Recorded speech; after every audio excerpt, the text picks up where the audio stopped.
Good evening, and this is the advisory committee, and it is March 28th, 2018. Yes. And I'm Stephen McDonough. Start my left with introductions, please. Joyce Terrio. Jim Tomaszewski. Pat Sneed. Arthur Franzak. Jonathan Hurwitz. Susan Jacobson. And tonight, our first guest is Chief Stone, who will present the police budget information. Welcome, and thanks for coming. Which of the four budgets did you want first? So you can pick. This Dealer's is choice. Version 5.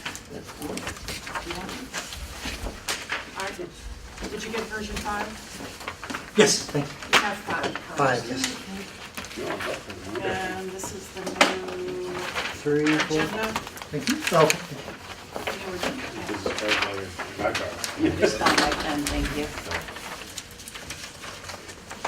Well, Steve, as you know, I have four budgets, and I've had for a long time, but one of them is the animal inspector. I'll do the easy ones first, so Okay, it'll take sure. a minute or so. Animal inspector, just raised him what this similar raise was gonna be for the other town employees. And I think reflecting, if you did the math, you're gonna find this very respectable, so hardly any decrease whatsoever. Everybody knows what he does. He does an inspection every year of all of the barns in Norfolk that have the animals. Yes, and they call it the barn book. He has to do that every spring or every winter. And he's the one that goes out and does inspections if there's a problem with a dog that needs to be restrained. Or he can order a lot of things with the animals. So it's an easy job if nothing goes on. But he does have an assignment every year. It is that barn board inspection. He has to go out and visit everyone, count out how many animals they have, and then send it into the state. So that's what his job is. So for that, you're paying about $2,500 a year. So it's really not a bad thing. Animal control. Everybody has pretty much, I think you all know Hillary. Yep. She's around town. She's very active in the community. It's in the community as far as the animals go. Does a real good job of keeping up on, dog licensing and other issues. She obviously has to do with care of animals. She'll go out and if people are having trouble with a horse or dogs or any of, she's the one who gets involved. Sometimes she doesn't want to, but she sometimes has to get involved with dogs that bite, and then they have to be restrained and by order of the selectmen. So that's essentially what her job is. So she's, again, a similar raise, just right off the schedule, moved her up to the salary that she's supposed to be moved up to based on years of service. So I don't think anybody's going to have a problem with that increase there. Is there any questions in either of those two? I just have one quick question for the animal control. How come the actuals was so much less than the budget? What do you mean the actual? It says 2018 actual was 38,000 on a $55,000 budget. We're not done yet. We're not done till June.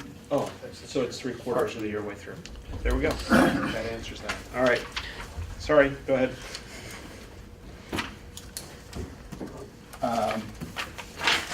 Now we have, no questions on that, so we have dispatch. As you know, has been promised for quite a while. Dispatch is moving down to the new police facility down on Sharon Avenue under the new MEC. We're projecting sometime after January 1st, hoping that everything's installed and checked out and ready to go, so it's not, coming year, January 1st. We're supposed to move down police sometime around October. Don't have the exact date yet. No, I don't think anyone could come up with it right yet because it's not complete. So, but dispatch, again, based off the salary schedule that the town has for these employees, it was raised the amount that it was supposed to be raised, and it's reflected in the budget. It's again, it's not much of an increase. I think it's like 3.30 increase in salary. So, does anyone have a question with that? how many FTEs is that roughly? Say that again. How many full-time people is that roughly? We have 4 full-time. We have some part-time employees. We have 6 or 7 of those. Oh, okay, wow. Well, we have to maintain, if somebody wants to take a vacation, Yeah. you can't burden the full-time staff with all of those shifts. If somebody went out, we have a 21st shift every single week. They work a 5-day week, so it's, there's 21 shifts during a week with three shifts each day, so. Yeah, so four, correct me if I'm wrong, but 4 people fill up every shift for 7 days, except for one, right? Except for one. And that- 1 8-hour shift. And that 21st shift, as you know, we have part-time people fill that, so. And then, like you said, vacations and sick time, it's either overtime with one of the 4, or we bring in one of the part-timers at At a a lower rate. reduced rate, a lesser rate, so it's, more cost-effective. But it also means we have to train more, so. Do we know what the cost impact will be when we do the shared dispatch in the New Mexico facility? It looks, In the ballpark? based on our projections so far, it looks like it'll be relatively budget neutral. Because if you look at this first year, it's probably going to end up costing us more because we're going to have to train we're going to spend some time this fall training at the MEC level. We're going to have to train dispatchers from the 4 towns on the new system. They're going to have a much more robust system. Obviously, they've got to learn the other towns as well. So there will be some one-time costs this year. But if you look at that on the page that has the dispatch salaries, that line right above it is the, if I'm not mistaken, that's the, no, I'm sorry. I thought I was looking at the regional dispatch. But the regional dispatch is going to be just, for this year, if we did a full projection, it was going to be a couple $1,000s less than our, so that's, $184,000 for 6 months is the regional dispatch, and that'll work out. You can see the 2,000. So that'll be 360,000 compared to the 341,000 that was our revised budget for 2018. So it should be relatively budget neutral. But the thing that we've also been selling the whole time is a much better service. We won't have one person sitting in a room by themselves. We'll have 3, 4, 5, depending on the time of day, dispatchers covering a larger area, but also being able to help each other out when there's a significant event in any of the towns. So. And the reason that it shows up on the non-payroll line, I'll call it, is because we're buying that service from regional dispatch? Correct, yeah. It'll be like KP, it'll be an assessment to us. And then at the MAC, they'll have salary and expense lines Right. within their budget. It would appear that all of our dispatchers will be offered a job at the New Mexico, and while they should be, they do a good job. So, and that again will take place sometime, but they have to train on all new equipment. It'll be in a new facility, it'll be brand new, so a lot of things are gonna be, we'll have to work through some of the hiccups that might have occurred with changeovers and computer glitches, whatever might have happened. I think that'll all be worked out in this time span between October 1st and January something that they actually move into the building. Of the 4 towns, we expect pretty much everyone to take these positions, so there'll be no real turnover. Yeah, I think Gary Primo, who came over, he's a Franklin dispatcher, but we've hired him to be the executive director at the MEC. Got 20 some odd years of experience in the dispatch over in Franklin. He's done a lot of communication with the 4 groups, and yeah, he thinks there's a very high level of interest to come over. I'm sure there will, in talking to some of the other regional dispatches, they do lose some people because some people get a little overwhelmed by the technology, the pace of the job. It's a little higher pace, so we know we'll lose some, but it's a constant. It is always Chuck can speak more intelligently to this than I can, but it's always, dispatch is usually a stepping stone for some folks who want to go into police service. So there's usually a pretty good influx of people who want to get their foot into public safety. But the way that Gary Primo is running it, he would like to have people who would like to have this for a full-time career as opposed to that stepping stone. Yeah. We have some turnover. We've had really good success with a lot of the people. A lot of my police officers were dispatchers that worked for me. And I can tell you some other towns that they work in now that they're police officers over there. Same thing with the fire. They moved along, but I know that the current philosophy is to go with people who are gonna pursue this as a full-time career, so. I don't believe all of them are gonna go to the new mech, because Jack said more robust or more fast-paced. It's gonna be busy.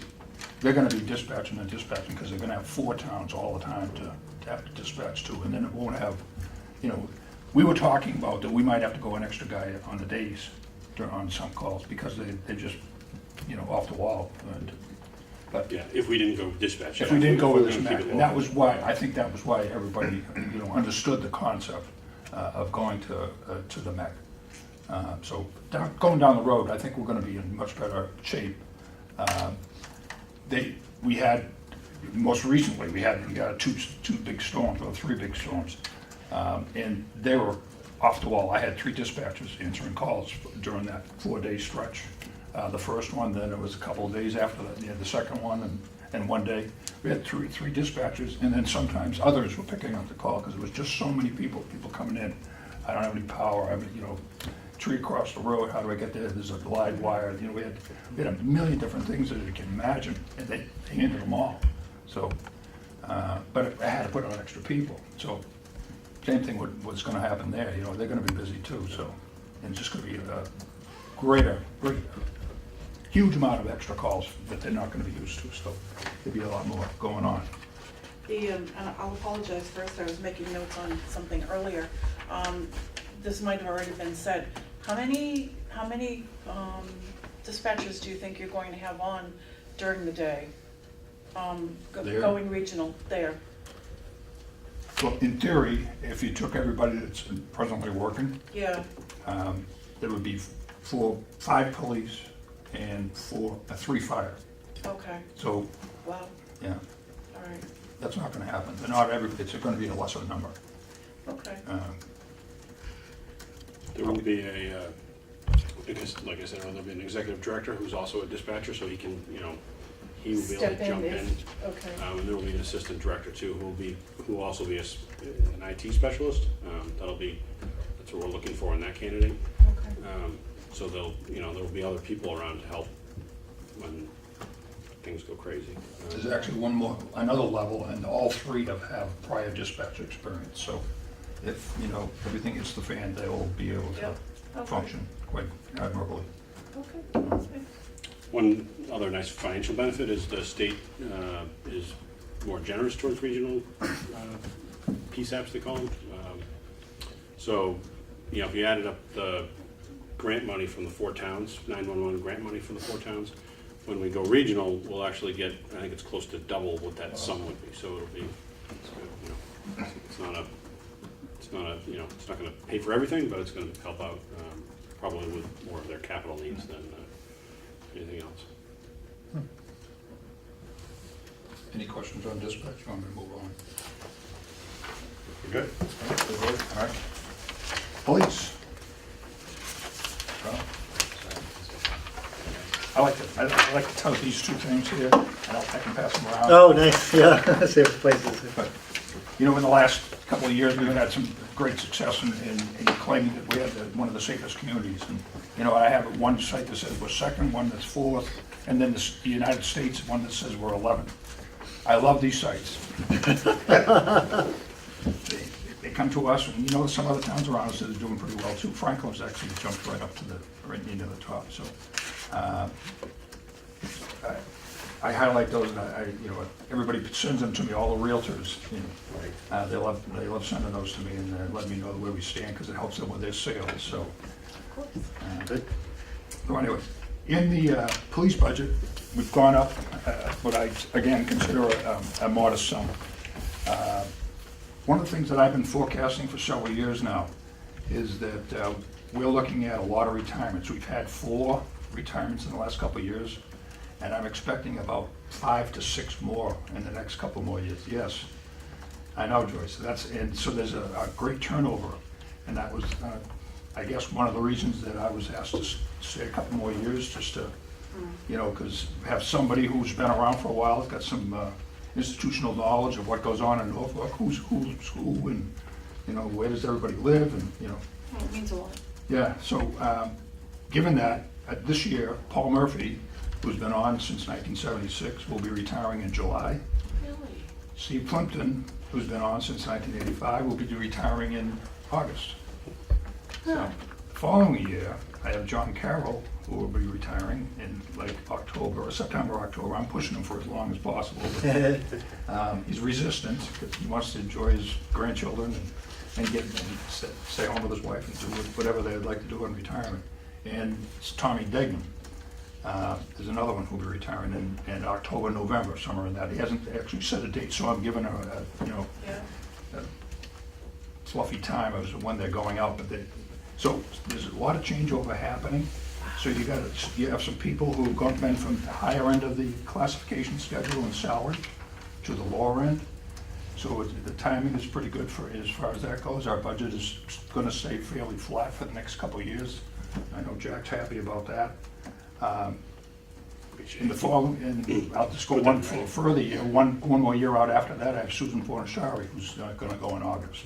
So these are people who've been here for, Paul Murphy's 41 years. So that's a long time when you think about it. Stevie's gonna be 33 years, Plimpton. And he's had a lot of the kids in this town for the DARE program since the early 90s, so, got a lot of good people going out the door. We also have some very good people coming in the door. So, but they're gonna be young and they're gonna need direction, and we have some other people who are like in the middle of those years, starting to 41 years, so that, and those are the people who are gonna be providing the direction in the next couple of years. So what we're doing, as I said, I gave you that fluffy date of September, October, that we're gonna be moving down to the new building. One of the things that's comes up, and we call it dark station. Now, dark station for us means that there will be nobody, no dispatcher that you will walk into and talk to. There'll be a camera that you talk to with a phone that you can pick up. So that would be the communication with the dispatch if you have an emergency. You're talking about the new building? The new building, yes.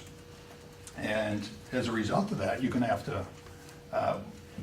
have to make provisions for other jobs that the dispatchers do. And I know going back to your career, you probably had dispatchers who watched the camera, and the camera was either the security around the building or within the building, but the most important one was for watching a prisoner in the cell. Now, we have to do what we call a Q5, a suicide prevention law, went into effect a long time ago, when we had to make a check every 15 minutes for someone who says they're gonna commit suicide.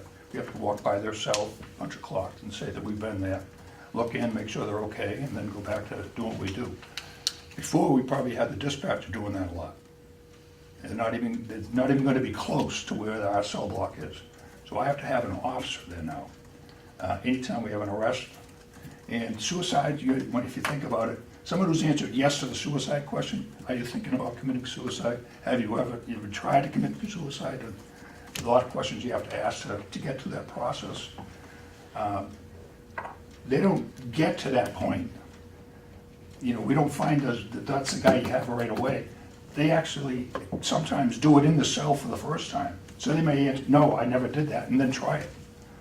Maybe you talked them into it. I don't know what the issue was, but they thought it was a great idea after the discussion with all the questions. But that's the issue. We have to watch them from now on. So I have to provide an officer in the station. That takes people off the road. So I'm proposing that we hire an additional guy in September and one in January. We're talking about for the midnight shift and the afternoon shift. Those are our busiest shifts for arrests. Now, again, if we don't have an arrest, they go out on the road, and then maybe we can do better than our safety, how safe we are. And the community, because we'll have 3 people on the midnights instead of the 2 that we have now. Same in the afternoon. So this is where the budget is where it is. Again, economies of scale will be dropping down over the next couple of years, and I think the budget's going to stay flat after this round of retirements goes through. So, but we'll also have a couple more guys because we'll need them. Your population is just under 12,000 now, and if you look at the federal standards, they still talk about you should have 2 officers for every 1,000 people who live in town.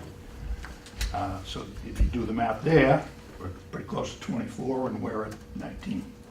So that's what the budget is. You see the numbers, and I can talk to you for an hour if you want to about the budget and what numbers, if you have any questions about anything that's in it. This is a question, I'm probably dating myself from when I used to be in law enforcement, but how does the system work now when, so I understand you'll have retirees, but then new people need to get to the academy and be trained. So that's a budget item that the department has to pay, right, when you send someone to the academy? Yes. So the fee right now is around $3,000 each 3,000. for just the fee. And then you're paying their salary while they While go. they're there. So, that's a number I won't even want to come up with, but it's, 25 weeks, say, as an average number. There's 23, there's 26. It depends on which academy Right. that they go to. And then there's equipment. If you have to buy uniforms and gun belt and guns and tasers and everything that they put on their belt. We have some people who don't have enough room on their belt for all the things that they can't want. That's why I put on weight when I was on that job, so I had more space. It's very proactive. Build up the diameter. Yeah. You must have I a was lot very- of things very on that belt. dedicated, right. Yeah. No, I didn't. I think you went over the line there. You could have just stopped just Need for it to come out. You need to be So I technical. like to say You it gotta costs respect around the $8,000 in just in expense costs, and then there's salary. And then, right when they come back, you want to have them go out with a field training officer, just because you want them to bring what they learn at the academy out to the street, and then manage that to work, So, Thanks. once they get back, I think you see a line in the budget for in-service training, then they go back and they have to do 40 hours of in-service every year, plus firearms, plus CPR. We have the AEDs in the cars, so there's that training, there's taser training. We have Narcan that the officers are trained in, for somebody who might overdose. So there's a lot of things that are in the job now that weren't in the job when you and I started, Steve. Sure. Anything else? I have a strange question. Okay, no strange questions. Yeah. See. This is, you're obviously supporting the budget, what's in front of us. Yeah. Was there anything that you went to the town administrator or the finance director or the board of selectmen that you wished you could have, that you had to compromise on? That we don't see here? Maybe I wanted 4 officers. Oh, well, no, I'm asking. No. Ideally, you would have had both the officers start earlier in the fall, I think. You want to put it that way, yeah, I would rather have them both start, everybody start the same day. I've staggered it so it would So be you a staggered. little bit easier, with less money, so that we try to keep it at a 4% Okay. increase, if that was what you're looking at. Okay. No, I just wondered what you might have come to them requesting and it didn't make it to the papers in front of us. As far as this, I try to be, I think you've been dealing with me for a long time. Oh, So yeah. 25 years, this is Yeah. as chief, so this No, is but my I 25th. remember sometimes there were certain things that you wanted that just couldn't get into the budget. And I'm just wondering if there was anything like that this year. No, and you know why? Because I don't ask for it unless we get to the point where we really need it. And Okay. this is the year that not only is it possible, but we need it. Okay. So that's why you're seeing 2. And the only thing Jack asked me to do was to start the 2 officers. No, I don't see anything outlandish here. That's why I'm asking, I mean, I've told Jack and Todd that there's some things coming up that we are going to have to do. And one of the things is by 2020, we're supposed to be digital capable in the cruisers. That means that the mobile radios and the portable Is radios. that a federal mandate, state mandate? Probably. Some yeah. mandate, all right. Yeah, but Franklin's already switched, and they're gonna be in our thing. So we won't be able to communicate with them because they'll be on a digital frequency shortly. So I have to start, I've already ordered the next 2 cars that are due in, I think, 3 weeks. We'll have digital capable radios in them. We're talking about buying scanners now for the cars. So that's another expense, about $400 for a scanner. That'll be digital capable, so we can hear them, at least hear them.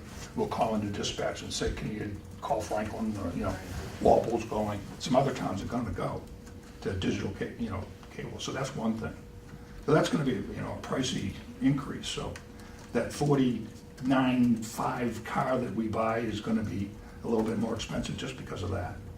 There's gonna be, it's $3,000 for a mobile. And it's about $1,200 to buy the regular, $1,250 or so for the regular one. So there's it's a pricing increase. And the portable is $4,000, and we were paying like $1,500 to $1,600 before. So for digital cable. So to that end, yeah, that's one of the things that's coming. And then down the road, we'll have to do a repeater, a voting comparator, and a transmitter that are all digital capable. But we have stuff that works right now, and we'll be able to still work. What we really need to be able to do is communicate with Franklin.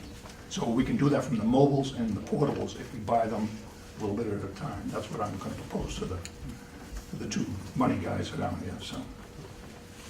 So speaking of the money, guys, Todd reminds me that if you look at the overall budget picture, we're not balanced yet. We're still $380 some odd thousand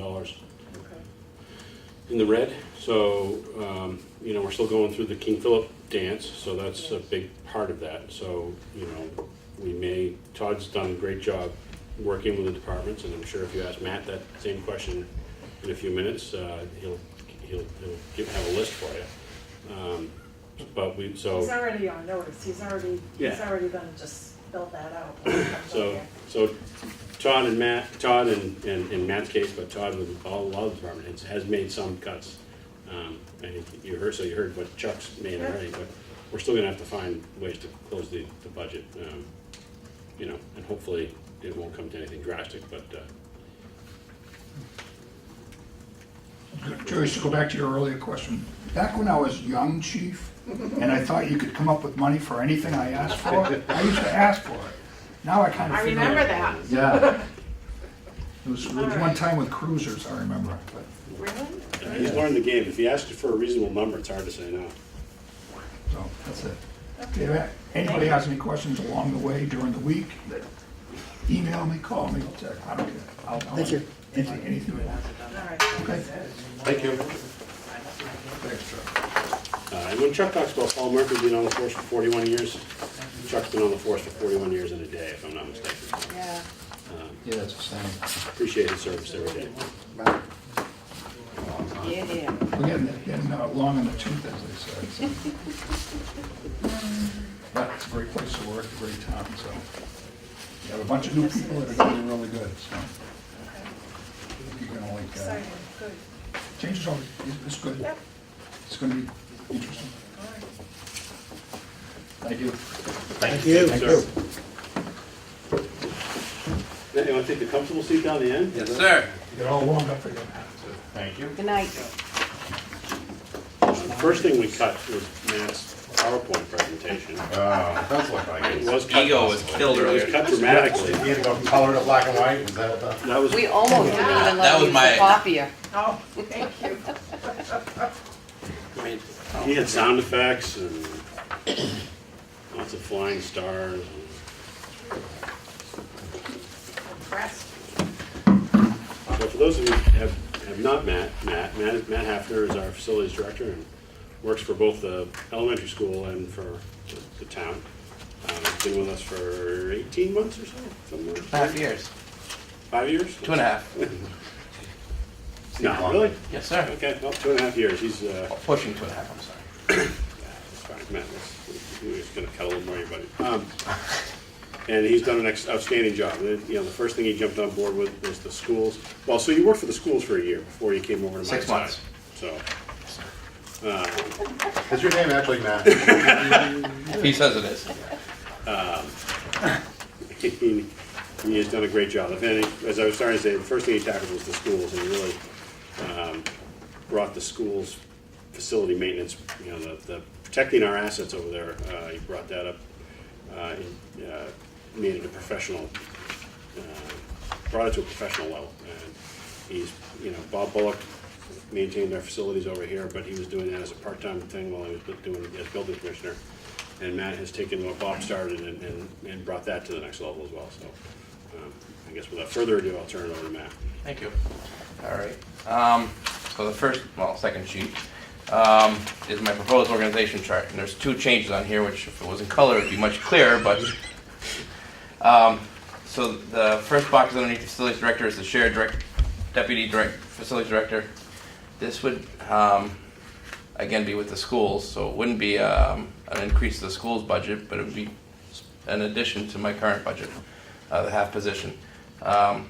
With my role here, it's been expanding quite like a good tool belt, I guess. I have a lot of things on my plate, and we really are, with the amount of property that we've taken on and are going to be taking on, I need the assistance. I'm inundated nonstop, and I need somebody to help me with not only the clerical end of it, but somebody to be an extra set of hands out there. So I'm proposing basically 20 hours per week, and out of that, probably 10 doing clerical work and 10 doing hands-on maintenance for both the town and the school. And the other thing I've done is, last year when I came, I asked for a custodian in the hopes of getting 2. The new building is going online. In order to make this all work, I think we could do it with 1.5 custodians for the town. And so I want to share the position with the school and reduce theirs. So the school is basically losing a 0.5 custodian out of this by gaining a 0.5 hands-on maintenance person / helping out, because there's a million things of different reports for the schools that we have to comply with. And so again, so I'm adding 2 positions, but it's kind of 1 for the town, and the school is going to be cost neutral. Other than that, nothing. Help me out on that. You like that, huh? No. Okay. You added 2, but it's 1, but it's, I'm reducing a 0.5 at the school for the I'm reducing a 1.0 to a 0.5 for the school custodian. So I'm freeing up that position. I'm also reducing a stipend position at the school for a maintenance position, which I'm going to replace that and put that towards this budget for the school's portion of the shared facilities person. What I'm also going to do is take the 1.0 that I'm going to split with the custodian and have them work in the off hours. So we're going to have 7-day-a-week coverage, since we're going to have the new building, which we're also going to be taking care of the MEX portion of it. So they're going to want custodial at least 6 days a week. So we're going to be doing their end of it. they pay for that though, right? They're going to be giving us compensation for our service. We are going to be acting as a landlord to the MEC. So we will be taking care of all that, and it'll be coming back to the general fund, to my understanding. So, at the end of the day, how many full-time equivalents do we have in the budget versus what we have today? Right now, for the town only, Not just total school, town, max? all right, right now I have 10 employees. I'm looking to have 11 employees, So it's an increase of 1. increase of 1. What's the square footage of the Mac building? It's 30. You'll get a slide on that. Okay. The police and MEC combined is 32,800. And then after that, we're also putting the fire station, we're redoing that, which will also be a lot larger area that is going to need maintenance as well. But we're also, on top of that, we've taken on the DPW, which wasn't part of my last year budget. So I'm taking on all the property of the DPW as far as building maintenance, which that's one of my drivers of why my budget's going up, so it's going to be a neutral move. Who was doing that before? The DPW held the budget. So are they reducing their budget? They are, the exact amount, not asking for an increase on that, just moving. Yes, sir. So going forward, how many custodians will we 1. have outside, not assigned to the schools, 1.5. for all of our town buildings? Yes, sir. Including police, fire? Right now, we're doing 1. I'm proposing to do 1.5. Doesn't seem like very many. It's not, and if you ask any person in town, I'm sure you guys, I hope you notice the difference. I get nonstop compliments from the department heads, or the librarian. She nonstop. I know Jack gets a lot of kudos for all this, because we've been producing a much better product for, as of right now, roughly the same amount of money. We are going to increase another building, so it is going to cost more, but it's roughly the same amount of money as we were spending with TLC, but getting 5-day-a-week cleaning. And I'm sure Chief Stone would say, you know, we're there non-stop cleaning and maintaining and on things instantly. And If you want me to interject, Steve, we had 2 days that someone can come in for a couple hours over a 24-hour operation, as you know, 7 days a week. Including like the cell area and everything? Yeah. Yeah. Yeah. So That's not very much. now we're getting 5 days, and, you know, there are people, you know, wishing to disappear to go back to their house all the time, so. Right. Okay. And the thing is with the maintenance and that, everything lasts longer. So the buildings will, if they're maintained, they last longer, and that's the whole reason wanting to do this. But, and also with the shared facilities person, my role has changed a lot more. Not only have I taken what I was hired to do, but I'm also taking on the news station, also the mech, and then eventually the fire station, which is going to be significantly larger than it is currently. On top of that, I've been working as pretty much the project manager for the town representative for the current projects. I've been put in charge of all the site work, doing all the coordination between the general contractor, the architect, the town, trying to keep everything rolling, moving forward. But I now have we're doing, as a cost savings measure, we're doing all the site work, which is a massive undertaking. And as you guys, if you've noticed over at the current fire station, that's a lot of my hard work over there trying to get all that blasted and removed right now, which we did a lot of work to do that as cheap as humanly possible. Well, there's very few complaints after there's a lot of animosity, but it worked out really well. And so we've been doing a lot within budget and asking to go up, but there's a lot of reasons why. And so I gave you kind of just went over my what's new and my role, and with the assistant, the deputy person would be sharing a lot of these duties. A lot of things you wouldn't, with the schools, they have so many different reporting agencies they have to deal with. We can't, with pesticides, with anything that you can imagine, there's a board that has to be included, and they want data, and so it's a very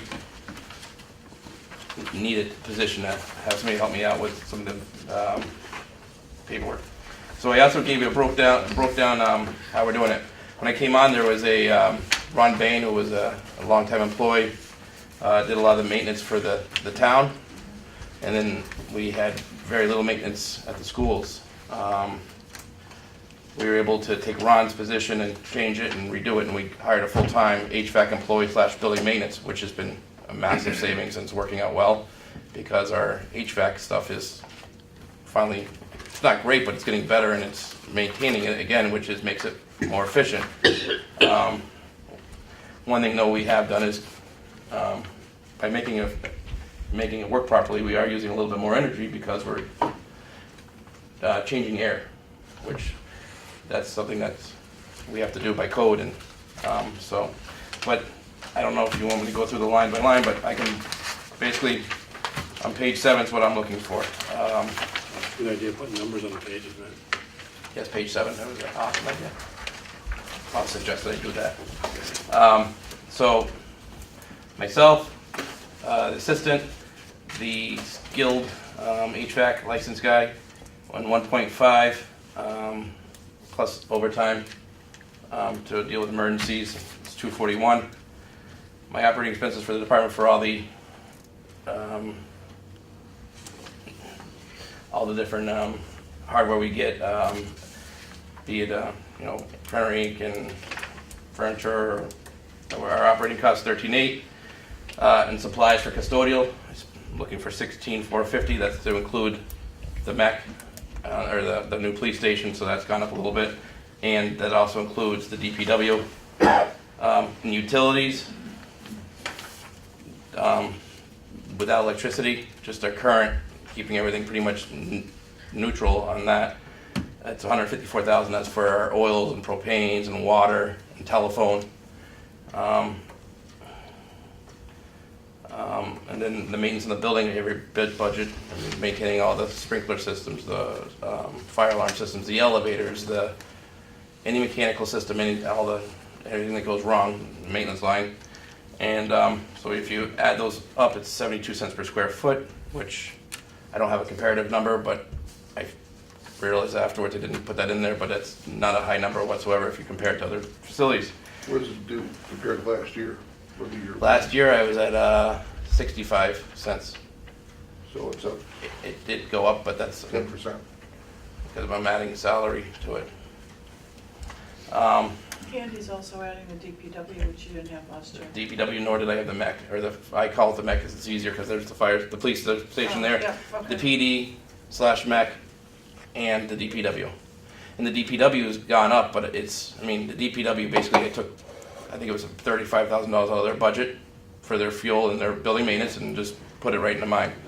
And the theory is this is what we do. We'll hopefully have better buying power and focus on it. And Paul Vito, who does an excellent job, can focus on his core mission.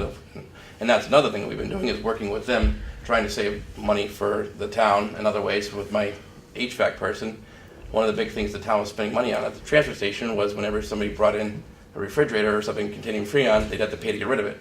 Now we're taking it and we're selling the Freon, and their town's actually, we're trying to work together interdepartmentally, if that's a word, to try to use our resources and pull together and save money.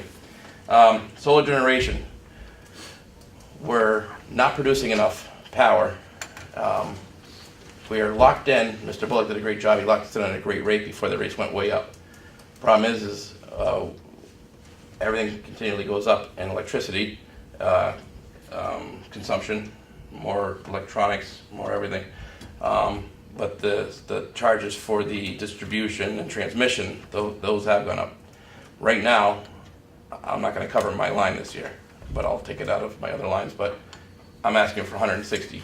I was asking for more, but that's what I think that will squeak us right by. And what I've done is my budget. One thing that is also up on that is the MEC is going to be a large energy, or the UPD is going to be a massive energy consumer.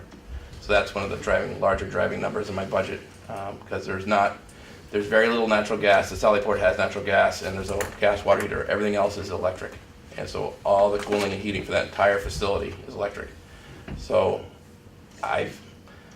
this budget reflects a 6-month starting, because we're not sure of the start date. So this might be adjusted, because we're using the numbers of the kilowatts that the equipment's been provided, but I don't know how it's going to be in that building, because we built an extremely efficient building, or we're building extremely efficient, but I don't know what the consumption is going to be. So we've spent a lot of time trying to figure out what I think it's going to be. Now we are only funding this for 6 months of the MEC, so because we're thinking it's going to be, they're moving in, but it's not going to be the full building, so it shouldn't be too large of a cost at first, but that's how I fix that in. And the other thing is when I'm in the major maintenance line. Let me finish that. I'm not as good at speaking. I get a little tongue-tied here when I get nervous, but when the bigger systems break, most of my buildings, I have, like this building, I've asked for an $8,000 maintenance line, and then I have, like $2,000 for the sprinklers. But the bigger stuff, when it goes, I've asked for a $50,000 line. This year, I think it was 30. It's not enough, and when the budgets I'm trying to have a little. That will cover my electric basically if it goes over, and it will help out if something majorly goes wrong with that, and go to a capital request if I can patch it throughout the year. So you're saying, if I heard you right, your major maintenance really is only going to be about 30,000 this year? No, that's what I've appropriated for. There's plenty of items I'm putting off because I don't have the budget to do that, because I'm going to now have to pay more for solar, which it's all in the same budget line, so I'm going to back it out of my other maintenance lines and pay solar, because right now I have a $130,000 budget and I'm at 120 or 118,000, and I still have many months of electric consumption and production that I have to pay for. So, Just going forward, the next time we do this, it might be helpful to have a column with the expected this year cost on it for comparison purposes. Yeah, I think I don't know if you want to go back to that page. There is, well, so we don't project out for FY. I see what you're saying. Okay. so a lot of things you can't project out. The solar, it's almost impossible to, because right now, if it's cloudy out, I'm making fractional. So I if it's understand that, but over the last 40 years, I've sat through probably a lot of budget presentations, and people put down what they expect to spend. They know it's not going to be exact. You got to project something. I would gladly do that if I could give you an educated projection. Unfortunately, last year at this time, my solar production, I could tell you, was about $9,000 bill for the month. This year it was like $3,000 because we're not producing any. So now that we're not producing enough, we're spending more on the other end. But I can't give you it's We'll not give you a, our best educated Yeah, guess. yeah, that's all I'm saying. Yeah. okay. Jack, with the new fire station, how many trailers do we have for the firemen? 3? Trailers? Yeah. Uh, Just, we've had 2, but only one at a time. I mean, we have one now. It's got 3 bedrooms and then a living room. Okay, that's what I was thinking about. That goes away? That does go away, yeah. Do we own that or rent that or what? We own that, so we'll be able to sell that. That's going to be in place for another probably 2 years though. Yeah, I understand. I didn't realize whether we rented it or owned it. Yeah, the first one we rented. Then we figured we needed it for a while. That was like 10 years ago? Something like that, yeah. So just looking at your notes underneath the total budget request, down at the bottom of page 7. Yes, sir. So if, so fire alarm, sprinkler, things like that need to be inspected, repaired, that's coming out of your budget. Yes, sir. As opposed to, if it's at Freeman Kennedy, as opposed to the school budget. So last year, my understanding of the eventual goal is to make one facilities department and take back the money out of the school budget, and that way the town's capital interest is always protected, because of a tight budget year for a school, you don't want to necessarily cut. So eventually that's the end game, my understanding. So what we did is, in order, because when I hired the employee last year with the skill set, so I could help fund that, is why don't we do the things that we're going to get bulk purchasing power on.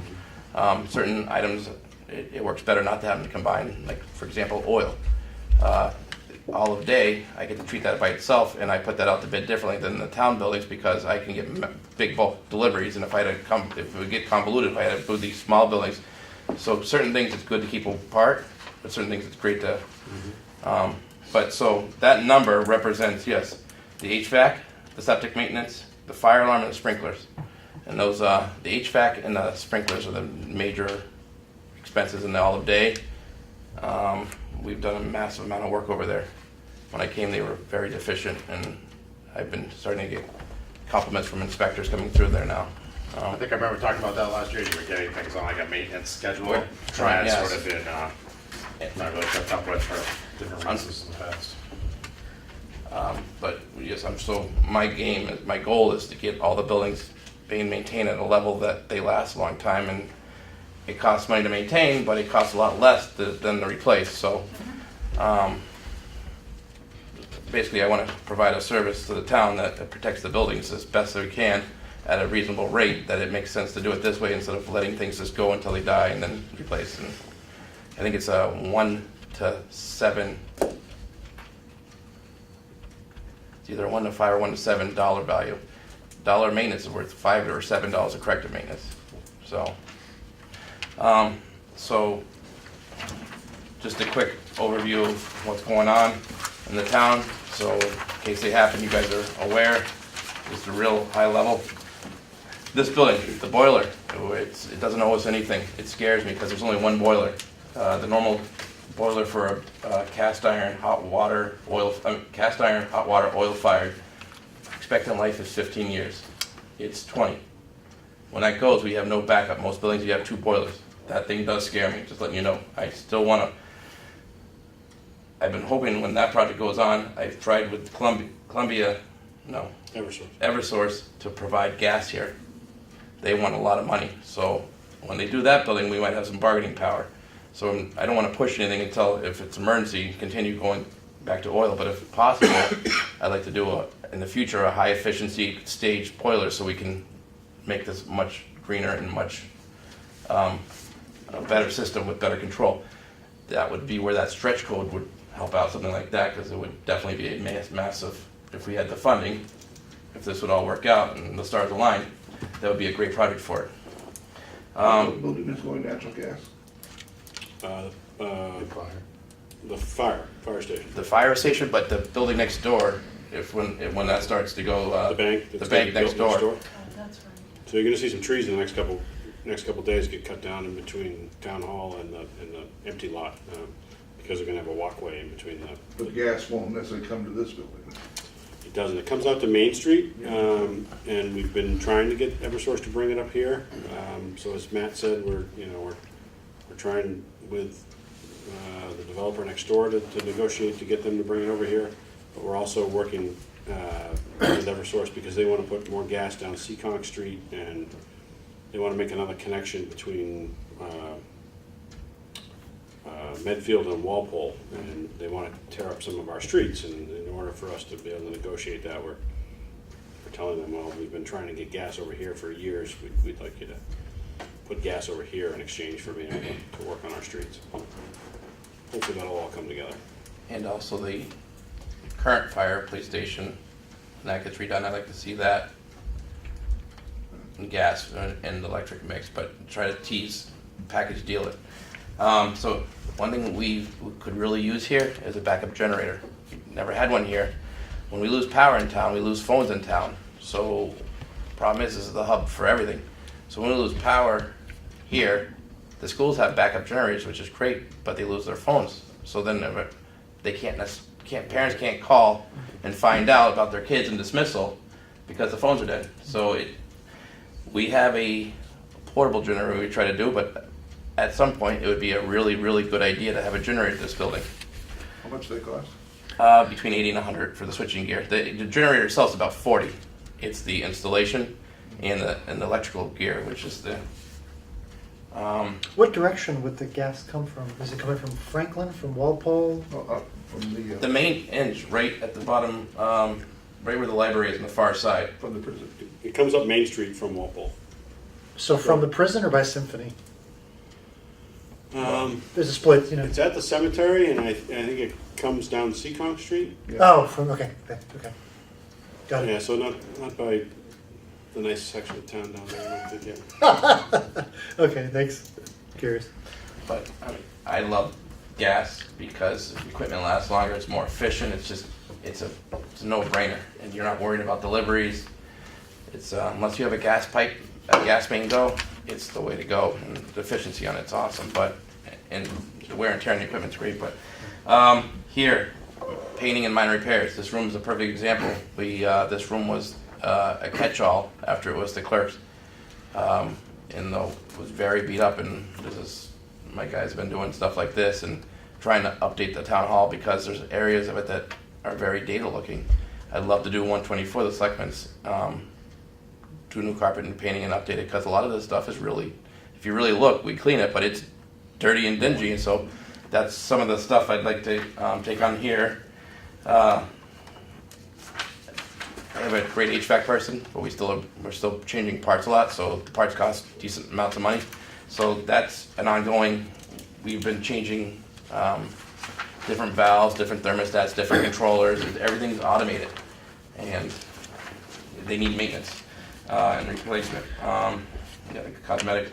The current police fire station, that is a major consumer of budgets, just to keep the thing open. I don't think we need to talk too much about that. No, it's the senior center is capital stuff. If you look at the front of it, you're gonna say that I don't know what I'm talking about.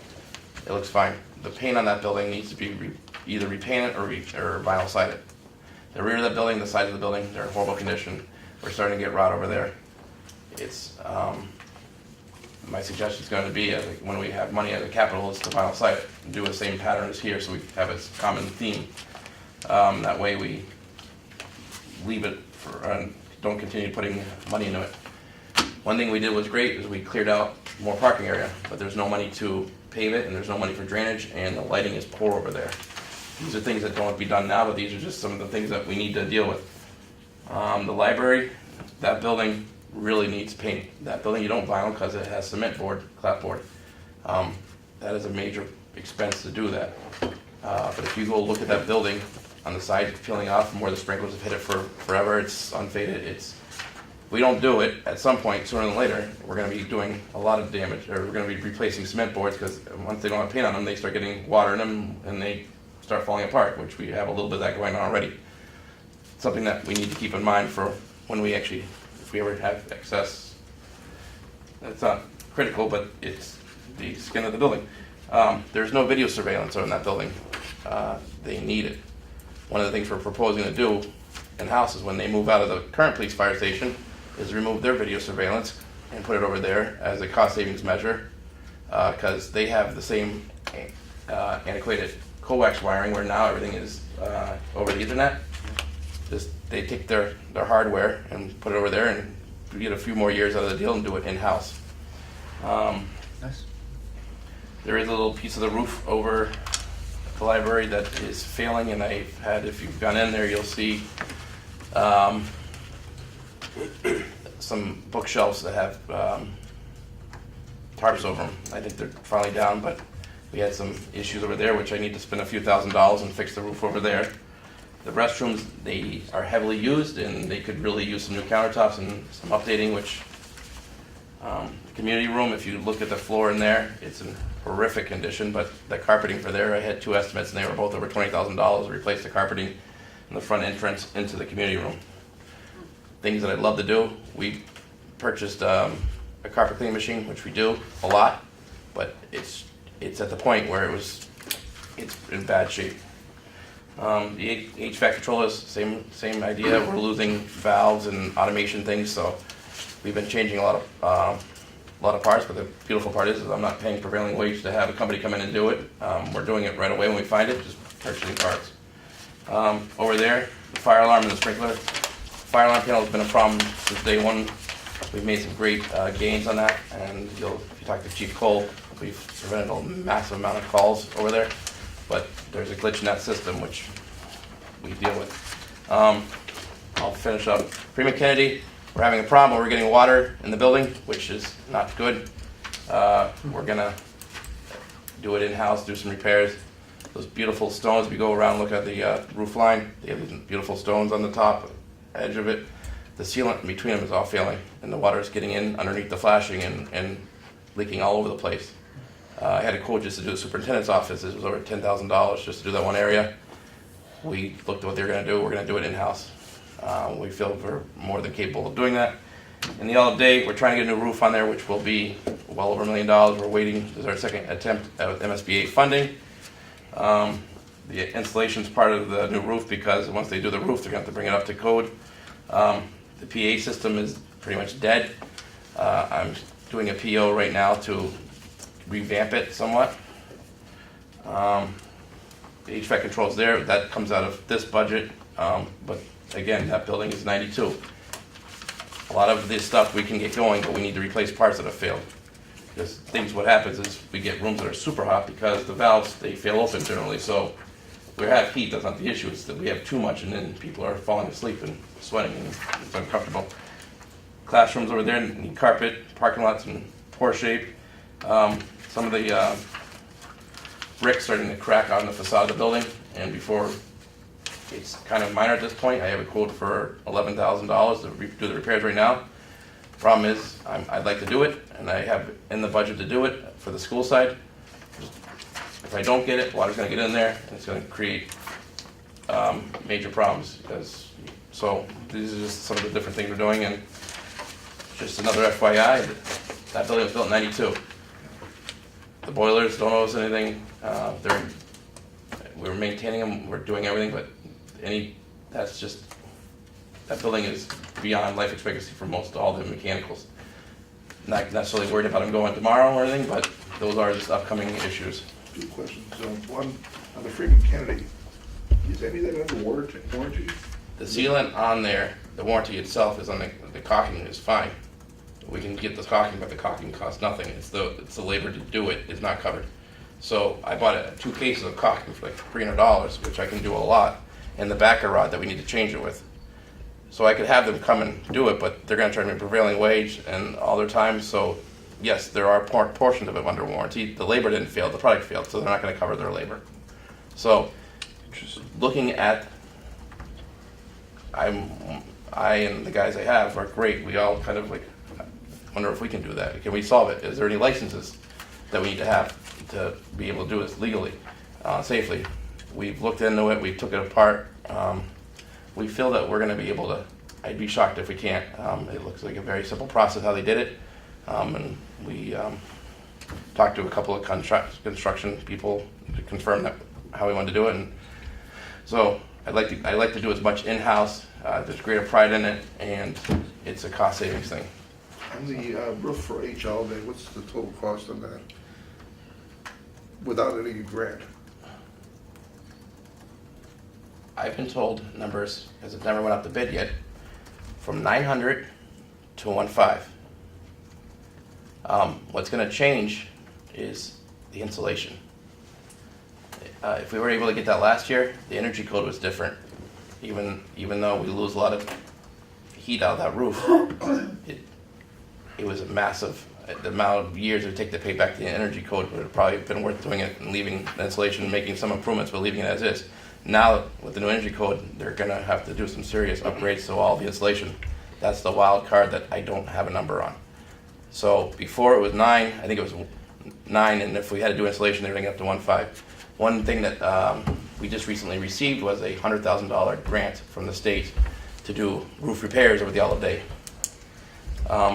You guys are all familiar, I imagine, with the building. You see the 3 turrets over the gym/cafeteria area and the front cupola.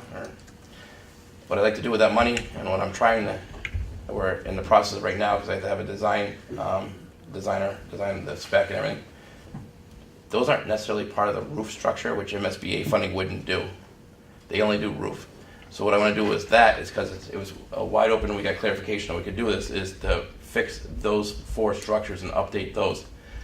Put new roofs on them, but we're not going to be able to afford the pattern that's there now, and the products, they don't use any longer.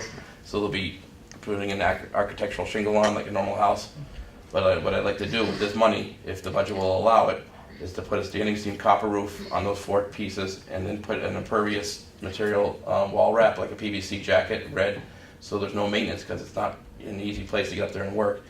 And I also want to reflash, and if we have the money from this grant, to replace some of the windows, if not all of them up there, because a lot of the seals are gone.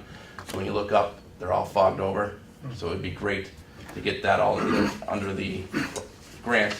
And I think we'll be able to do it with the $90,000. I'm figuring it's going to be $90,000 that we'll have to spend out of that grant for the repairs, and $10,000 for designer services and contract management on that.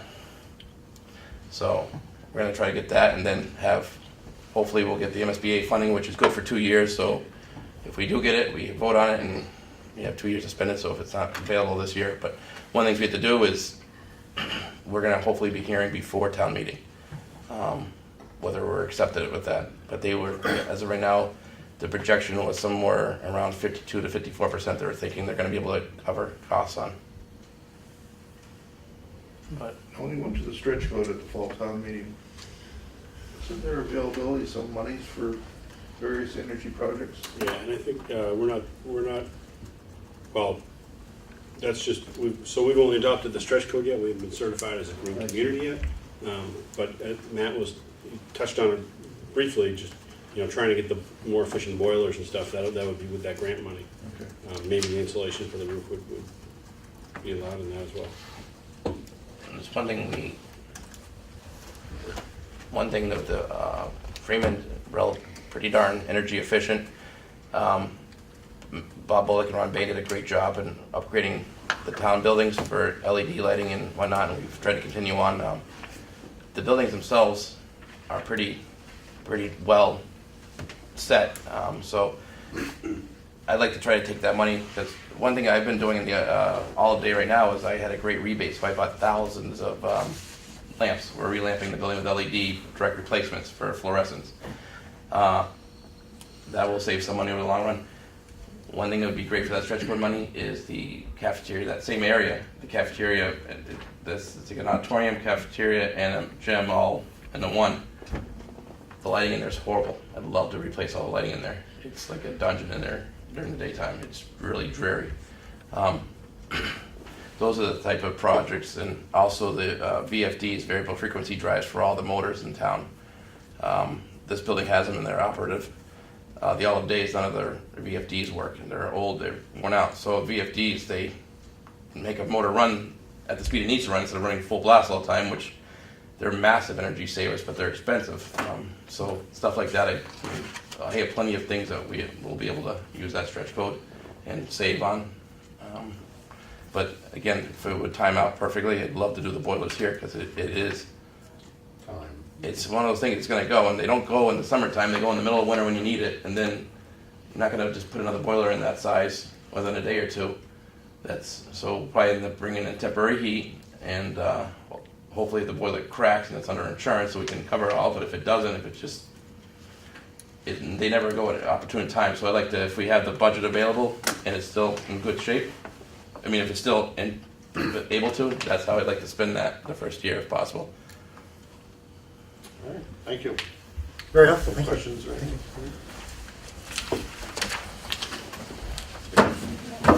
Thank you.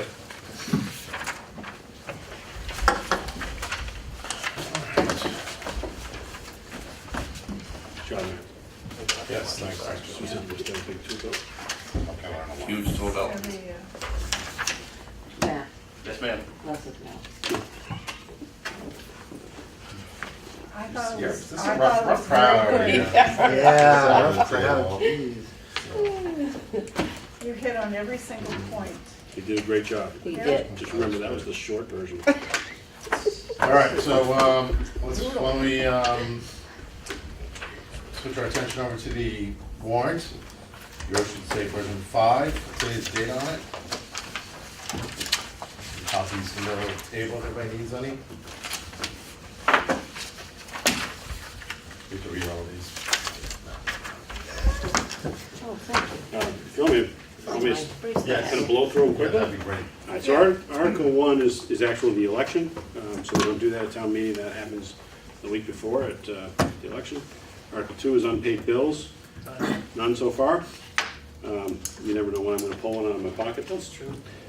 Article 3 is transfers for the current year. Article 4 is the proposal for the compensation adjustment, COLA for the non-union employees. It's really the department, down to department heads and part-time employees. Article 5 is actually the budget for the general fund. Also sets the salary for the clerk, who's the only elected official who's paid. Article 6 is the water enterprise fund budget. Article 7 is the sewer enterprise budget. Article 8, 9, and 10 are proposals for capital articles. 8 would be for cash-funded articles, number 9 would be for debt-funded articles, and number 10 would be the water enterprise fund. Certainly, I think Todd and I and the selectmen are talking about pushing more of the capital off until the fall, but certainly we'll bring forward the rest of the funding for the well on Holbrook Street in Article 10. Article 11 and 12 are both petitions. Article 11 you can see is what I think town council is referring to as a non-binding referendum to direct the selectmen and myself to go back to a 5-day town hall work week. I know you're going to talk about that at one of the future meetings. I've got some thoughts on that myself. Article 12 is another petition by the same group to create recall provisions for elected officials in town to be recalled once elected. I got some thoughts on that too, if you're interested. Article 13 is the committee report. Your standard. Article 14 is a proposal from the town clerk. The selectmen haven't voted on this, but they all did seem to support it. What this would do is move the election from a Tuesday to a Saturday in May. So it's not the town meeting. Town meeting would still be the second Tuesday night, but the election would be on a Saturday, and it's helpful because we wouldn't have to close the school. If you weren't available on a Saturday, you could do absentee balloting, so there should be some flexibility for people. I'm not gonna ask Joyce if she likes it or not. Article 15. I'm sorry. Have you always closed the school for May? No, not for the, I don't think for the general election, the school doesn't close, but The federal election. the federal elections we do. But it gets complicated over there. We've had some very close calls with the elections and the driving, and it's just, it's not necessarily a safe environment to have children at, so we're trying to avoid combining children and voting people. Okay, well, I'm sorry, but that just doesn't make any sense to me. Because Saturdays, voting is where? Where do we school. vote? At the school. Right, and what goes on at the school on Saturdays? The fields are different than the actual school, and the parking area and the, You still have, I'm sorry, I disagree. You've got kids running around, you've got the playground right there, there's people in and out. the anticipation is they're not going to be in the school, so that's a security issue with that, but it also, they're not supposed to be necessarily in the parking area or walking around school.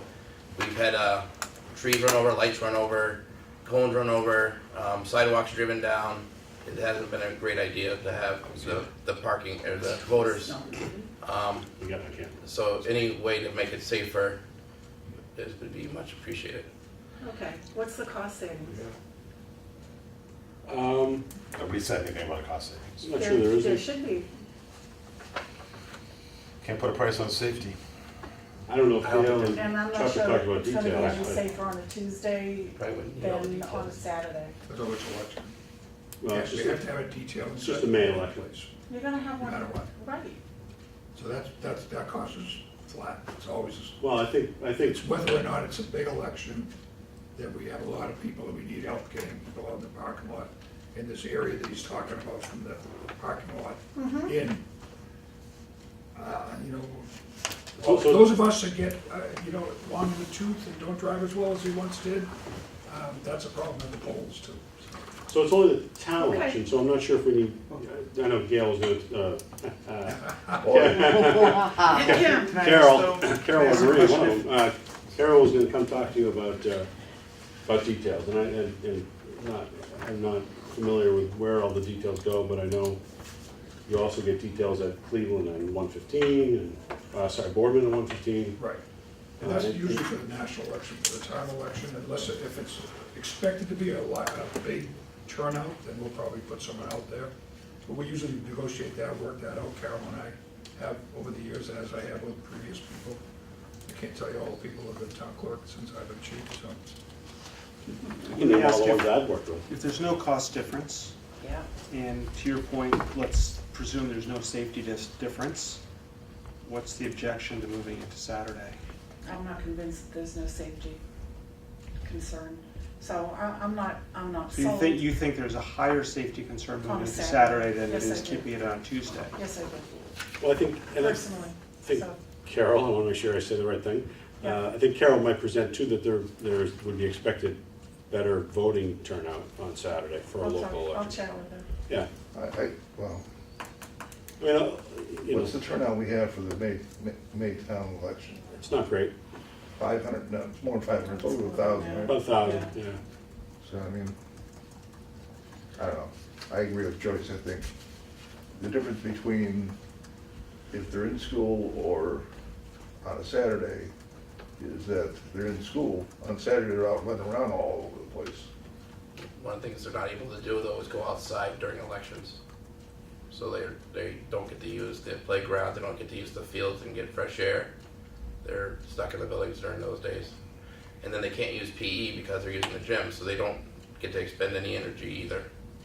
But it's not something near and dear to my heart, because being somebody that deals with the repercussions from it, it's not a safe place to be during election days with children around. I hear you, I don't agree, but that's fine. Well, it sounds like no matter what, it would be less disruptive to the school if it was on Saturday, like to the business of educating the kids and for the teachers and staff and. I think when we get, I think Dr. Lardy's scheduled to come in, so We can talk about I would that. defer to her. Yeah. expertise. I'm sorry, one more question if I can on this. I know our elections currently are at Freeman, correct? Is there any reason that it couldn't be moved to the middle school or H all day? Because there's no fields there, at least at the extent there are at Freeman. There's a lot less parking than each all day, so unless, what's that? We had it there for years and it seemed to work fairly well there. Yeah, I don't know, you'd have to remind me if the schools were open during election days, I don't, you know. I think they were during the May one, usually for the president or off-year congressional, it's probably closed. I think the issue is, because I've talked to Carol about this a little bit, is that she has to register the voting place with like a year ahead of time. So it's not something she can go back and forth on locations. Because we would love to do it at, I'd love to, you know, I'd rather do it at the Olive Day, having park in the back, but it's just not, the parking is not great. But they don't have the same separation availability with the schools, and we're very, very strict with the Corey. We, you know, at the Freeman, at least we give them a bathroom to use. You're not able to exit into that building when you're in there. The only way, so the Olive Day doesn't have that same availability rate. You know. If my memory serves me, one of the reasons he moved it to the Freeman was that after just spending all that money on a new school, he wanted people to go and see it. And that was the way that, for the election to get people into the building. We should charge for parking. Yeah, and we built the bigger parking lot. That's one of the reasons why we did that. Carol's gonna speak to this? Carol will, yeah. I'll talk to her and ask her to come in and talk about it. I have several questions too. I mean, if the purpose of school is to have school, and the purpose of having an election is to have an election, combining them seems dumb to me. It's suboptimal for both. But anyway, We send Arthur and Joyce out into a room and have them. I look forward to it. Everyone's entitled to their own opinion. Obviously, I feel pretty strongly about this, so I didn't think I was going to, but I do. So this article also has like another part. Well, Or- it's Unrelated. serving the same purpose. It's just moving the election to a Tuesday and how that gets defined in those two different sections. Okay. Moving the election to a Saturday, rather, sorry. Okay, all right, so it is it's the same issue, it's just needs to be changed in two different places. Yeah. The next one I will not debate with you is are some zoning articles. And the first one is very roughly is better defining, it's our inclusionary bylaw. So when somebody builds a subdivision of 10 houses or more, the changes that are, it's already in place that they have to build one affordable home. The changes that are being proposed here, and Rich, our planner can speak much more intelligently to these, the changes are to define when that house gets delivered. There's been a lot of debate with one of the subdivisions that's going through now about when he actually has to build that affordable lot compared to the market rate ones. And from a town point of view, we want to protect the town and get that affordable house before he is able to finish all the market rate units. That's a long one.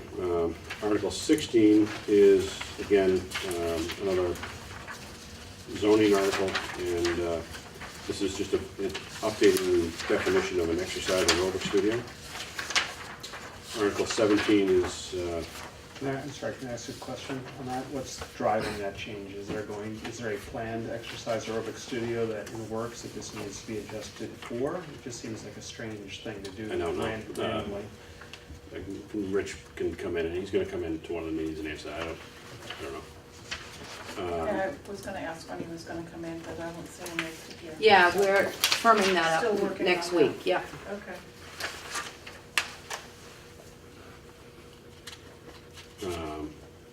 Article 17 is, as you remember at the fall town meeting, we did a general bylaw to eliminate or to prohibit recreational marijuana. This is the zoning bylaw that would complement that. I don't know if the town council had said some towns are doing it in general bylaw, some towns are doing it as a zoning bylaw, and some towns are doing it in both. So obviously the most conservative thing is to put it in both places so that if it's challenged, you're prepared. So we can have that same argument again, maybe. Article 8. But there's no argument to be had anymore, is there? I mean, doesn't really. I wouldn't think so. I mean, it's prohibited once already. Determined, So, yeah. Article 18 is changing the definition of the limited use motor vehicle sales for zoning. And in this case, I know the answer to that this is because there's a proposal for a business on 1A. There's already a used car lot across from, on 1A as you're heading south towards Rentham. It's on the left, that you'll see like 10 cars parked out front. One of the lawnmower repair places has a lot of cars out front. They have a proposal with a public company to use that. They're gonna continue their business, but then also have a internet car sales. So they don't want to display cars there. They'll keep cars isolated behind a fence. They'll prepare them for delivery, but all their sales will be over the internet. Our definition allowed that, but didn't allow them to have the cars on site. It allowed them to conduct internet sales from a location. These folks actually want to have cars on site. This will still be subject to a Class 2 license from the selectmen, so the selectmen would be able to limit how many cars are allowed on the site, and they'd be able to monitor, whether it's managers of good character and the other things that go through with our Class 2 licenses today. So who does this affect? If this is passed, we have other Class 2 license holders who do display vehicles for sale on the premises. So who does this affect in town that's already in business? But they're not using this definition of the limited use motor vehicle sales. They already have. They operate under a different definition? Correct, because in other parts of town there are, so the business that is located in this location on 1A is allowed under a zoning board, an old zoning board variance. They got they were allowed a special use. The other used car lots, most of them, Kevin Roach, for example, is allowed, in those districts, they're allowed to have used car lots. Okay. But it's a different definition. It's not this limited use motor vehicle sale. So this Okay. wouldn't affect anybody else that's in business. Okay. Article 19 is the best one on the whole warrant. That's mine. Is a proposal. It's very eloquent. Is a proposal to create a town government study committee. The purpose of this is something we went through 15 or probably 20 years ago now, is to look at whether or not we want to have a charter. I think Rentham just went through that process. I think it's a good thing for towns to do on a periodic basis. And you can define lots of different things in your charter. You can define how different officials are either elected or appointed. You can decide who has appointing authority. Obviously, the one that Jim likes to bring up to me is that whether you have a town manager or a town administrator, because by default you always have a town administrator. That's allowed by law, but unless you have a specific charter, you can't have a town manager.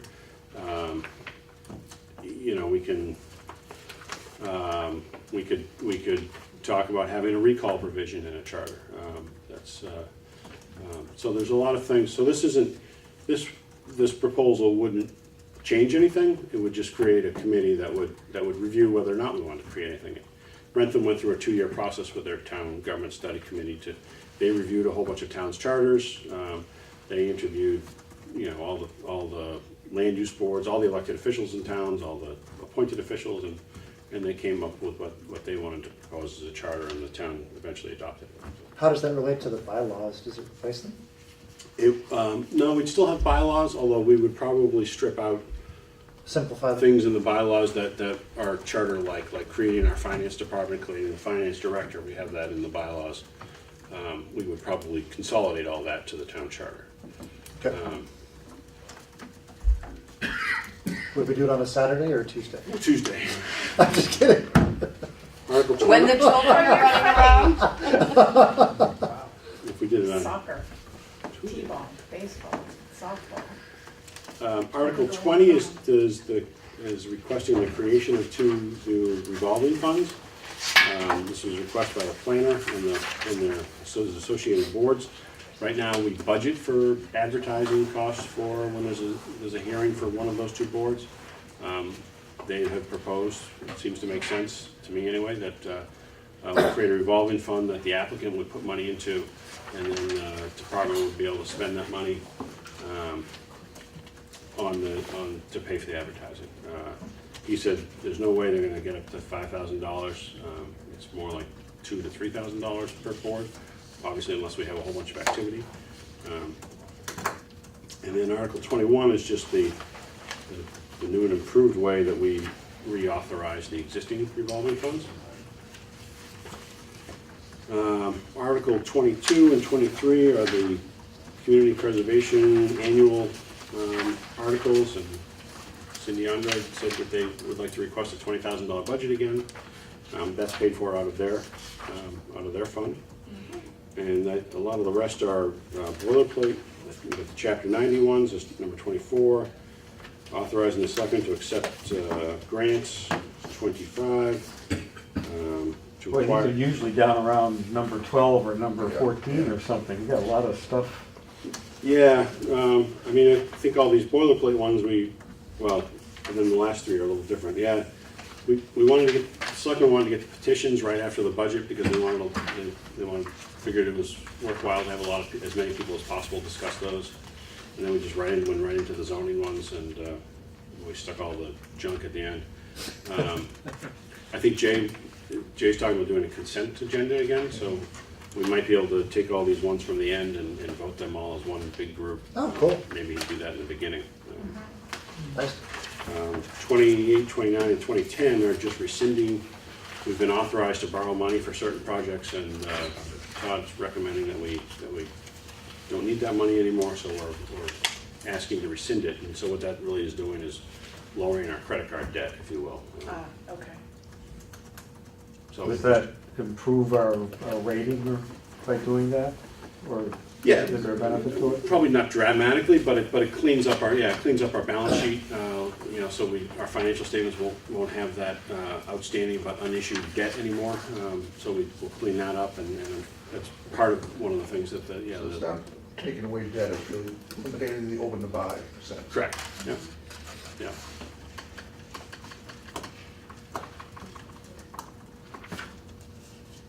That's it. Applause at the end. Thank you, that was good. Oh, nice.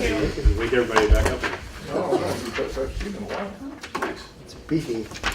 Meaty. Yeah, Jim, do you remember when we had like 80? I remember that one. 85 or so, 85 articles. Wow, why so many that year? I don't know. Nobody said no to anything. We just said, give us everything you got. And we took it, and it was awful. It was. That noise thing that we had last fall, did that come back? Didn't come back. That's good. No, it was very controversial. Yeah. That's. We can have noise ordinance in the charter. We have a charter. Yeah, you could. I guess you could. Yeah. How has that parents group, have they been party to any of the budgetary meetings for the regional school system? They have. Okay. And they've been attending the meetings that I've been going to. Okay. Very involved. All right. Is there any difference than in the past years? I think the biggest difference is that the new business manager is he's very good at what he does. He's able to answer questions right on the fly. He provides very good information. They didn't have they were much more conservative projections for estimating what health insurance and other variable expenses would be. So we didn't go from this budget down to this budget. We started here and are working our way down. So it's been, for lack of a better term, a much more professional process. So it's been good. The total funding is probably not gonna change much. No, they're still looking, unfortunately, and I don't know if you guys have looked at it at all yet, but we're at the bad end of this picture this Oh, we year. are this year? Yeah, so right now, they're looking for about a 4% budget increase. which means about almost an 8% increase in our assessment. Plainville is not far behind that, and then Rentham is way down at just below a 3%. So the bad news is that, you know, Plainville's much smaller, so their dollar increase is much less than us. Although Plainville told me that if they plugged KP in at a 3% assessment increase and use all of their free cash, they still have a $900,000 deficit. So they have. That means the problem's not KP, the problem's something else. Yeah, that would be, that's a good, quick assessment. I believe you would be correct. Yeah. How can they get that far out of whack? I mean, when we looked at our first number, we were $1 million out of whack. That was with KP up at 8%. But that's with everybody asking for everything that they want. You know, and so Todd was able to get them down to below we're down below 400,000 without really. We're not. I wouldn't say we're losing services yet. We're just cutting down people's wish list. And part of that was he made some adjustments on the revenue side too. So it's not all. We are talking about using $300,000 of free cash again, which is the same number we used last year. We wanted to bring that number down, but I think realistically, with us being at the bad end of the King Philip swing, we probably won't be able to reduce that number this year. I'd like to keep it from going up, at least. Because I think we have a reserve fund of $50,000. Do you know if there were many changes? I went to their meeting in January, which was like their initial budget, and then they had like a March date for revised. Do you know if things changed much? They did have I can send you a sheet that they sent out about a week ago that has, I can send Do you want me, I can scan this, do you want me to circulate this before they're here next week? I'd like it, Yeah, that'd be nice. please, yes, Thank you. thank you. I'll scan Thank it you. tomorrow. I would think we can ask them too. I bet they'll have a new updated proposal updated presentation. Okay, all right, we can get ready tomorrow. All right. We found a new superintendent for you. He did. A gentleman named Paul Zizzi. He comes from Stoughton. Most recently, he's also worked in Taunton. He has a strong special ed background, so that was I think a key factor for why they chose him. The town administrators met with him, and I think he's a very, he's a storyteller, and I mean that with all positive. I think he's very good at explaining things and giving some background as to why he makes choices. I think it'll be very good. So he starts during the summer? Yeah, I think July 1st he will start, and Dr. Zielinski will part about the same time. Mm-hmm. So, All right. Well, do you guys want to try to vote through some of these sort of fast articles at the beginning anyway? Saturday, Tuesday. So we're going to Thanks, skip Jack. the Saturday, Tuesday voting. I think we talked about that more than we did about the marijuana last year. We should just No, do it I on don't a think so. Sunday. I know. It should be an option. All right, so Article 1, we don't need to do anything with because it's the election, right? Correct. Voting's a religious experience. So, and do you have a motion on Article 2? Move to accept. Seconded? All in favor? Aye. Any discussion? No, wait, there's an We're talking Article 2, the unpaid bills. Right. Yeah, There We were, There weren't usually- any- We usually wait. wait on that till You right wanna before wait? it's on the Yeah, because there website, could right? be, we One could have come one out. coming in. All right. That's usually one of go ahead those. and move to rescind the. Second. Yeah. Yes. Sorry to be a wet Move- blanket that's on okay. that, but that's usually Move wait to till the rescind end. the Then. original Seconded. motion. All in favor? Aye. Yeah, so feel free to jump in and remind me of these things for you more experienced, members back there. All right, so, let me see, so Article 3 is the transfers, Which we need to wait for. and we do have to wait for those two, right? Number 4, we could do, I believe, which is to see if we would approve the 1.5% cost of living increase for the non-union employees. Move to approve Article 4. Second. Any discussion? No? All in favor? Aye. Any opposed? Two. Can't do the budget, can't do public work, No. can't do sewer, can't do capital, can't do petition, can't do petition. we're not gonna vote about moving our voting from Tuesdays to Yeah. crazy field day Saturdays. Article 15, we should probably table that too, just so we have a chance to go through and read that a little bit more, because that's pretty lengthy. Yeah. 16, we're gonna get more info on, right, the aerobic from Rich. Rich, 17, 18, we can't. 19, we could. Oh, Yeah. the Town committee. charter, Yeah, town governance. After flipping all these pages, we ought to do something for the. right. So who would that be appointed by the selectmen? Or The town committee? administrator? Yeah, you know, it's good to know.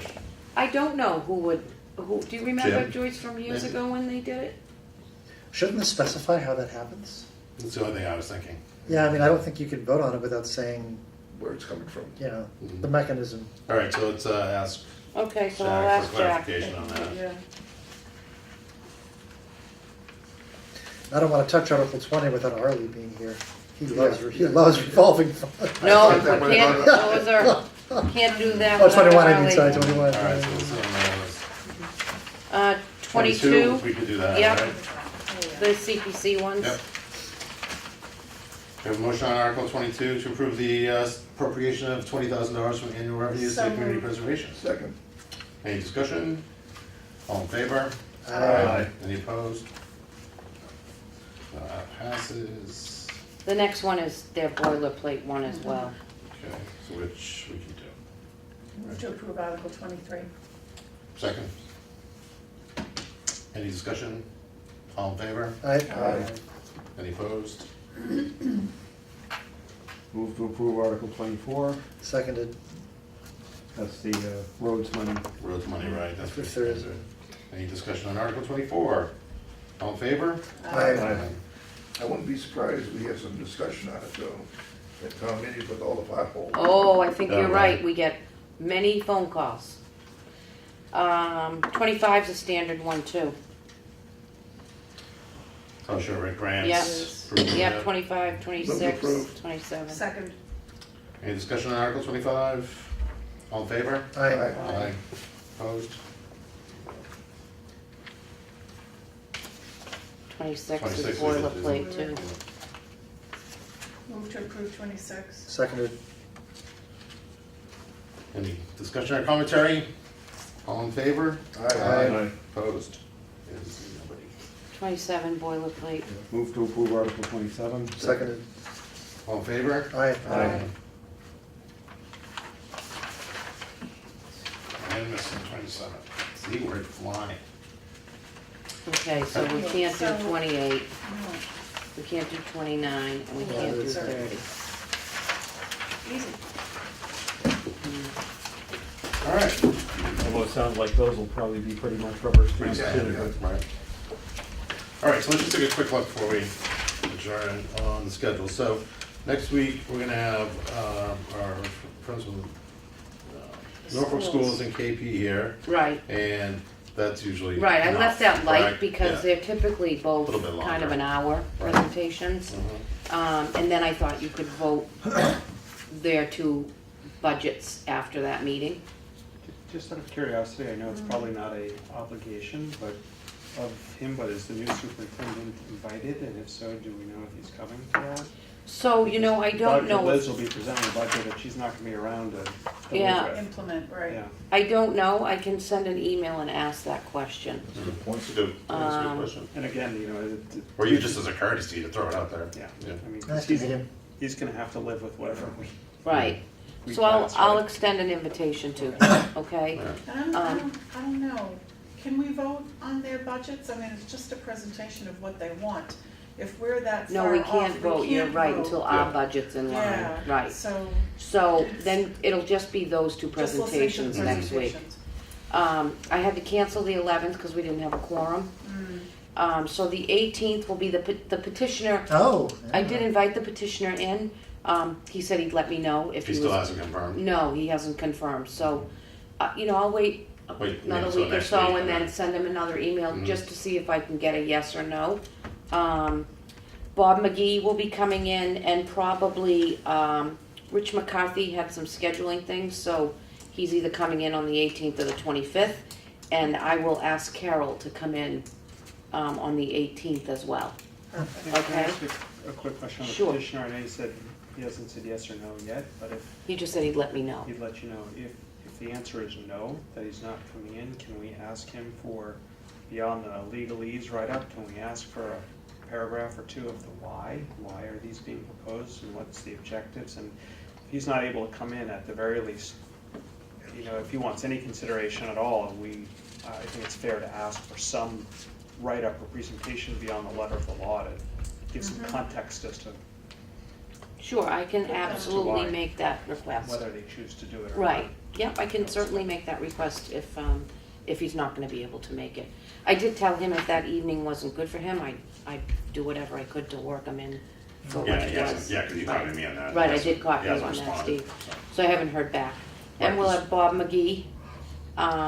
Jack said that depending upon where they are on the budget, if they can get in April 18th, they will.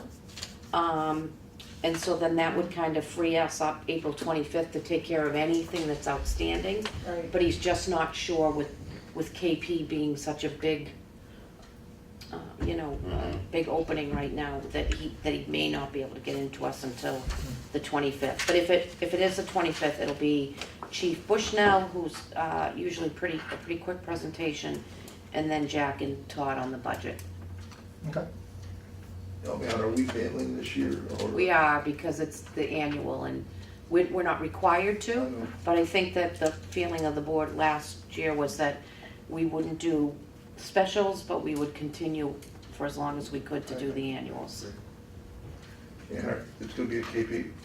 Yes, it's at the high school, and we'll meet, at the middle school, and we will meet in the library. I've already booked the Colonel room Mustard. for 6 o'clock. Sometimes we Candlestick. don't need that much time, but it's booked already for 6 o'clock on the 8th. And with this number of articles, I really anticipate that it'll be a one-night town meeting. You think it'll be over in one night? Really? You There's a think, lot. there's only 30 articles, And a lot of them are Yeah. pretty. and we just probably like 10 are boilerplate. True, okay. The petitioner ones look pretty spicy. Recalls, and I wonder about the charter too, that could get a lot of questions. You gotta figure that recall's aimed at somebody, but It's Wow. personal. Be interesting to hear. Well, the question I want to ask is, I just read through it quickly, and the whole procedure is around, you get signatures, you submit it to the town clerk verifies it. I want to know what happens if you're trying to recall the town clerk. Yeah, but she's looking to be appointed. recall is, well, is appointed. Is appointed right? now. We- Is No. appointed, we're Oh, it has to voting, be we voted, have to right, vote. okay. We have to vote it, it's on the ballot. Yeah, Mm. in Oh, I thought that May. already got approved. There needs No. to be You gotta exception approve the to town that meeting, but if have you're it on trying the to ballot. recall But now it person has to go to responsible for ballot. counting the recalls. It did get approved at town meeting, but now it has to be voted by the Oh, okay. residents that Yeah. she's appointed But- and not elected. But if, assuming that approves, then this recall will be irrelevant to that. For that For position. that That's my position. understanding, yeah. So it doesn't seem like that's connected. Hope not.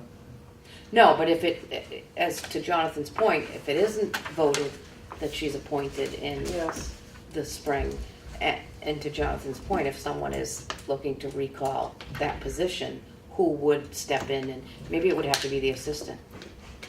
Conflict of interest or something, I don't know. I don't know, Who's in conflict? I don't really know the, All right, well, we'll tackle that another time. I like there's more punitive measures in here than just recalling someone. If you read it, it says if you get Oh, recalled, you yes. can't even get appointed to Another another. position, Yes. for what was it, like 18 months? Yeah. But it does say if you get recalled, you can run again for the position you got recalled from. At least as I read Does it it. say that? I don't recall seeing I that. did see something like that in there. I only read it once.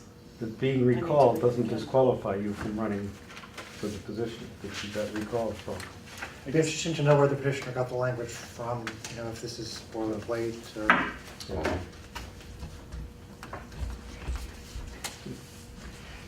And if nobody runs, then that person stays in the office, I think. I just skimmed it. but- They probably got it from another town or something like Yeah. that. Yeah, that seems logical. Okay. Anything else? No? I shall entertain a motion to adjourn. So moved. Second. All in favor? Aye, All right, thank you. thank you. Thank you.